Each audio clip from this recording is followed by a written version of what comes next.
Hey, welcome back to the Secret Underground Lair. Today we are going to make a little end table, 15 inches in diameter, 18 inches high, out of cedar. I've already cut the legs, but I'm now working on the top.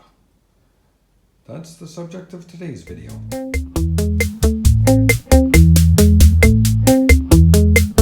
So to make this top, I'm going to cut 8 segments to make up an octagon. I'm going to join them together with dovetails, and I'm going to be using this piece of 5/4 stock that we cut out from one of our cedar utility poles. So did a little bit of math, as you saw here, kind of getting the sign of the angles and fundamentally trying to figure out the length of this piece here. And it's slightly less than 6 1/4, but I'm going to cut it 6 1/4 so I have a little bit of room to play. So I'm going to set the table saw angle here for 22.5 degrees and start cutting out these little segments. All right, a little change of plan in terms of cutting this. I'm going to use the compound miter saw. So I've got it set up here on the table. I brought the Anaconda up. Hopefully we'll catch a little bit of dust. I'm not expecting a lot out of this machine. It just spits everywhere. I set a stop block for 6 1/4 plus 1/8 of an inch to account for the width of the blade here. First cut, we'll just knock this off, and then I'm just going to feed it through and cut off quadrilaterals. I'm going to, while the saw is set in this orientation, I'll make all of the cuts this way, and then I'll switch the saw around, or maybe just turn the piece around and cut off this angle. You'll notice that I'm cutting every piece the same way. It would be more efficient, obviously, if if I'm cutting out this piece here, the next piece should be cut out here, and I would save a little bit of wood, save that triangle. But I'm looking to try and keep the grain orientation the same way, so that as you look at this, it makes a circular top. The grain all flows in the same direction, and it should match up reasonably well. Of course, there's this section in the middle where it's not going to be exactly lined, but it should be much closer than I think having the pieces backwards. So we're going to cut it that way. See how it turns out. So I'll set up the camera so you can watch this happen.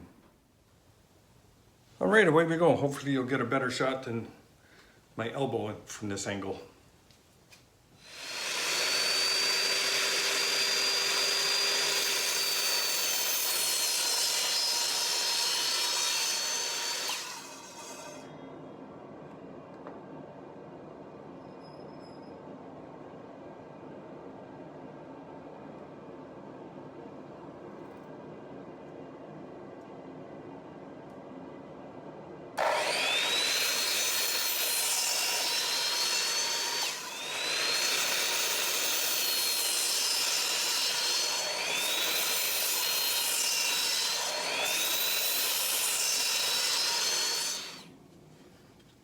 It seems like the Anaconda did a reasonable job, a lot better than without it.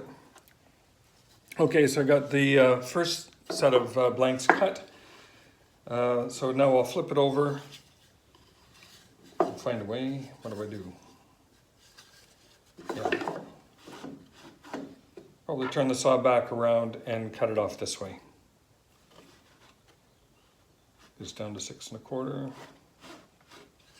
Somehow my measurement seems a little off here. I'm not sure what happened. But anyway, I think I erred on the side of rightness and not wrongness. So let me get this set up for cutting this angle, and I'll come right back. All right, I got the saw reoriented. I'll be taking pieces off the stack here and just setting them in. I've got them set the right way. So just a case of cut, repeat, cut, repeat. Away we go.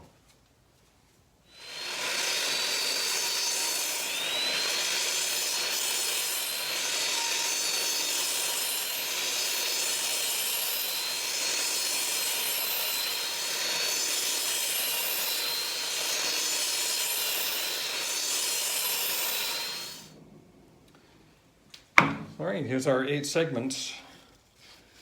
I'm just going to move the compound miter saw off the table saw, and we'll set these up in the way they're going to be joined together. See how it looks. So here's our 8 segments all laid out, connected. One thing I did not do, and I should have done, was label them in terms of 1, 2, 3, 4, 5, 6, 7, 8, the way they were laid out on the board, so I could put them back together a little easier once they were cut. I did not do that, so I'm just going to do that now. So it'll be a little bit easier next time I go to put them together. Next thing we're going to do is cut some dovetails here, and we're going to join these together with dovetail joinery. I don't want to just glue them together because this is just end grain to end grain. That wouldn't have much of an effect at all. I could use splines as well, but I've kind of grown attached now, pardon the pun, to dovetail joinery. I like the way that it just kind of forces the pieces together.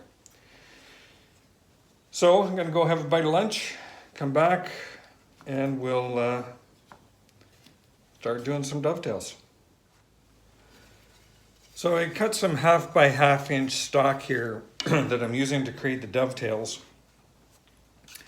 And I'm using the little miter gauge that I have from my bandsaw, just clamped it on, or sitting it in the groove here.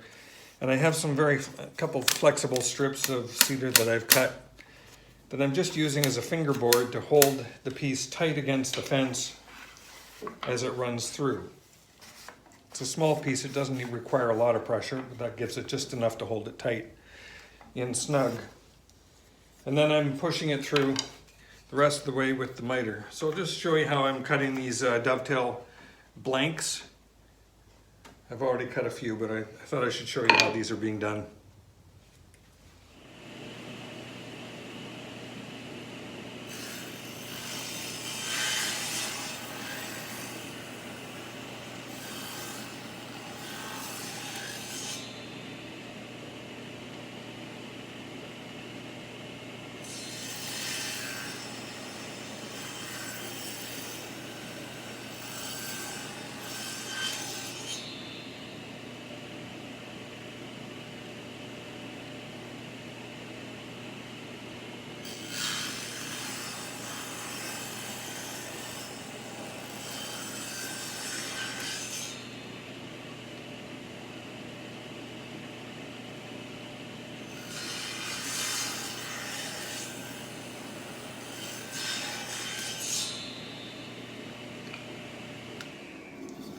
And just as simple as that.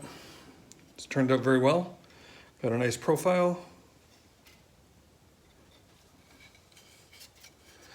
So now I can turn my attention to the router table and cut some blind dovetails on our octagonal pieces to join them together. Alrighty, I got the router table set up, the bit at the right height. I cut the blanks to 4 inches for the dovetail tenons. Got a couple test pieces marked here that I'm going to use to put up against the fence and draw them back. I've put some lines on the table so I know where to go to. And I have a little experiment here with the anaconda to see if it'll capture anything that comes shooting out this way toward the camera. So let's just see what happens with this.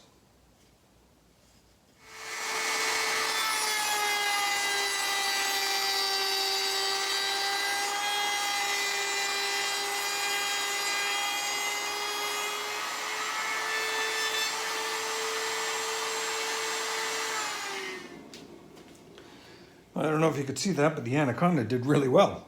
Just kind of sucked that stuff 90 degrees right in. Okay, so there's our first cut. I'm just going to do a test fit with a tenon.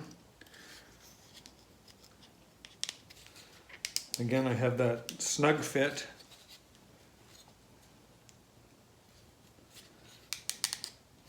That seems to be pretty good, actually. I like that fit. And it's coming right up halfway on the tenon itself. So I'm going to cut this, our second test piece. It's going to go the other way. So I'm going to swap the anaconda over to this side. We'll make the two pieces and see how close we are.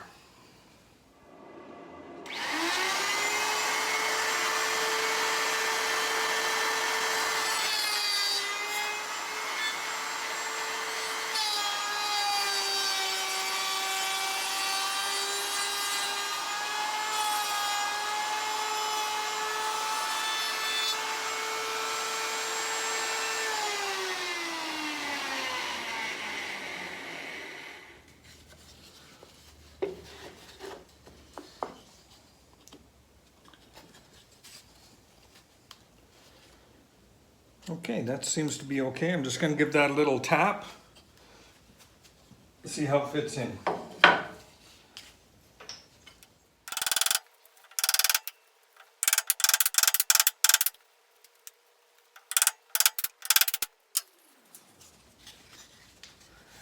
And there's our pieces together. Sorry, I tapped them together off camera there. Maybe you might have seen that. A little bit of the dovetail sticking out, that's okay. This is going to be cut into a circle on the inside as well as a circle on the outside. A nice flush finish, a tight fit. So with a little bit of outdoor glue, that should work out nicely. Okay, let's move on to the real parts. So I have them all labeled top. Can't read that one though. So top being the equivalent of face.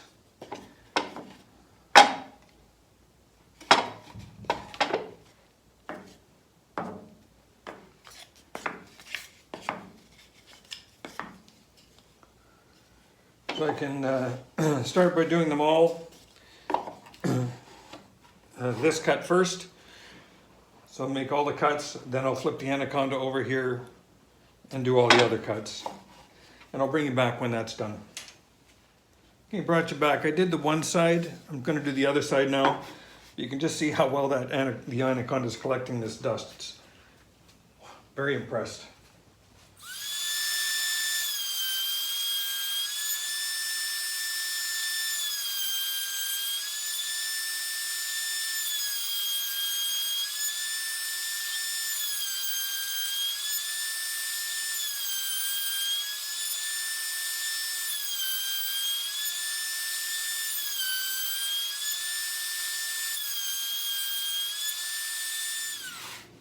Okay, we got all our pieces now cut for the top here, so I'm going to join them together, and I'm going to do this in two halves. So I'll get 4 of them joined together, join the other 4 together, and then for the last 2, we're going to have to figure out how to join them.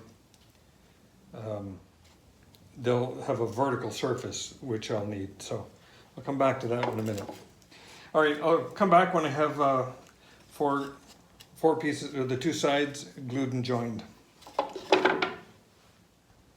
All right, I got pieces 1 and 2 joined together, and what I have discovered is I made the tenons just a little too tall.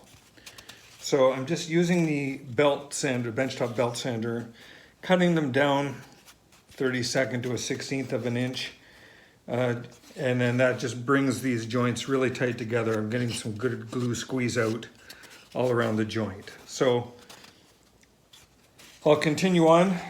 Just have to be pretty careful with that, with the dovetail. I'm surprised I didn't pick up on that on our test piece, but now I have a little bit better idea of what to be watching for. So I'll carry on, be back when I have the 2 halves ready to join together. Okay, I've got glue on 2 halves now ready to put together, and it's going to be a little bit tricky. I'm going to assemble the one side, which is going to be a little bit difficult, I think. And then I'm going to have to drive the tenon in the other way. Yeah, this might be a bit of a challenge, but let's see how it works.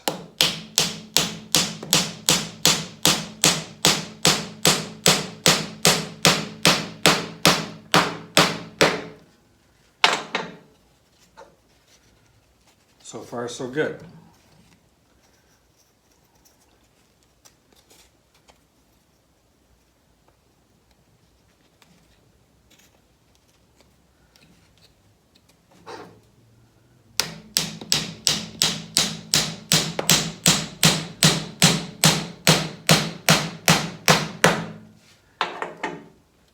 See, we're getting some glue squeeze out there, which is nice.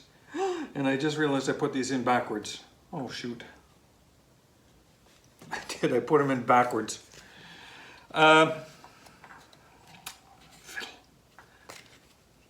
I don't think there's any foul in that. It just means that this joint's a little bit out. They were all fitting together so nicely too. What a bother. Yeah, I don't think there's any way I'm going to get that apart. This piece is upside down. Should have been turned the other way. And that kind of throws out the grain a little bit too. Nuts. No, I don't think I will. If I try to get it apart, it'll be, I'll turn it into a disaster. So we'll leave it as is. I thought I was being careful and putting these two pieces together, but I missed there. Anyway, mistakes. Anyway, there's our, that's going to be the top. So this will eventually be cut into a circle, and the interior will be cut out into another circle. And then we're going to have slats that run across the open part. So this is the top of the little table. There's going to be a shelf. So I'll make another one of these, same kind of construction. Maybe I'll wind up making this piece the shelf and the other piece the top, but we'll get to that in a few minutes. So underneath our table top, there's going to be a little bit of skirting like the demi-lune table had. And I've laid that out here. Here is one leg, here's another leg, here's another leg. And I need to cut a piece that'll go here and a piece that'll go here. And without creating a double piece with like making this out of two pieces with a joint in the middle, I need a piece that's 2 1/4 inches wide. Hey, 9 1/4 off the sawmill.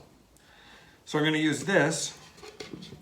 I'm going to cut this piece into 4 10-inch pieces that are 2.5 inches wide. That'll be the depth of this little skirt. And then I can take them to the arcs and cut the semicircles.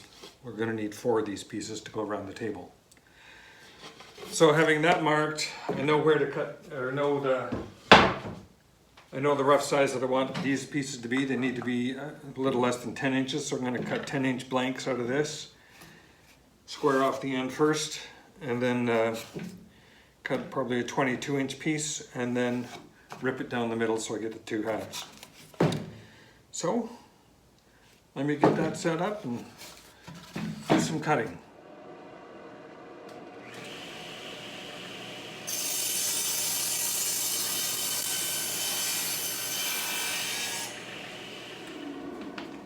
Okay, next I'm going to rip this right in half, and then we'll cut that into 10-inch lengths.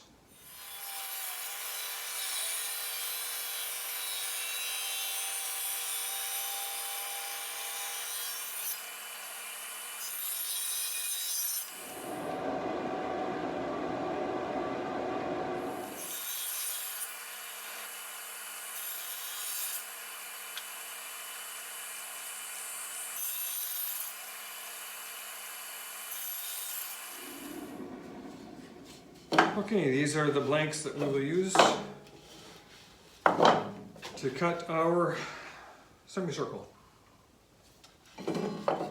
Just going to make sure I get them oriented the right way, but don't want to be taking the wrong edge off when I get it over to the arcs. Right now I'm just marking the side that I want to cut away with the arcs, so I get rid of the bad stuff if possible. For example, here's a knot, and if I cut this so that this is the top, I will be getting rid of that knot entirely. That'll just disappear. So I'm ready to cut the arc blanks on the arcs, but you can see down here, down here at this end, there's a whole bunch of material that's going to be taken away.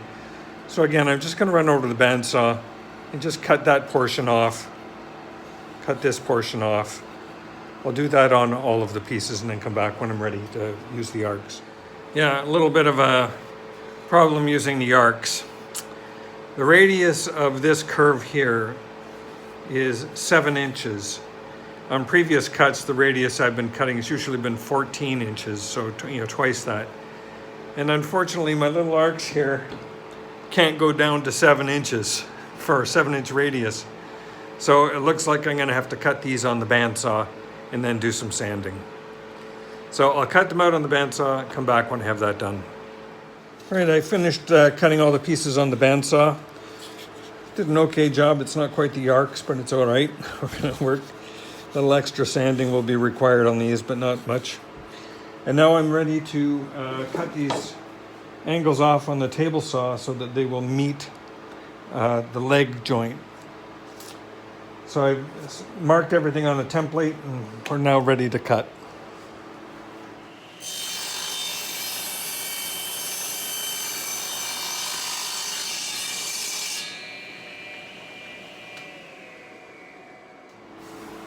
So just make another 7 of those cuts.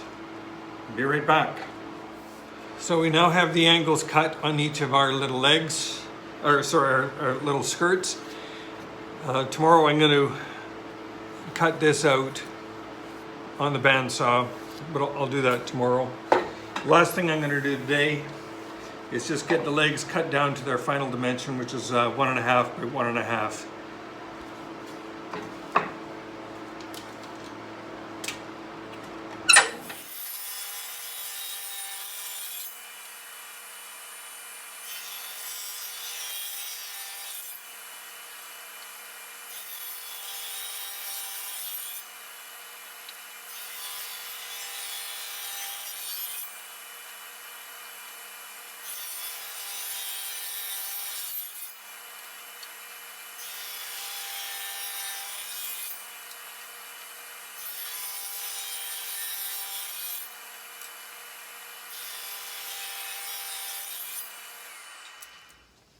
All right, there's a bit of day's work.